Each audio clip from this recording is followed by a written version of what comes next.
Let's learn about the phrase a piece of the pie, which is used to express the idea of wanting or getting a share of something valuable, like money, opportunities, or success. In business, when employees ask for a share of the company's success, they are asking for a piece of the pie.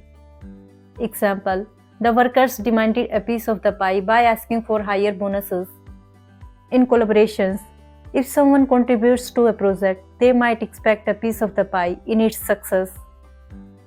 Example: the investors wanted a piece of the pie after the company made a huge profit. In competitions, participants in a contest or game often compete for a piece of the pie, whether it's a prize or recognition.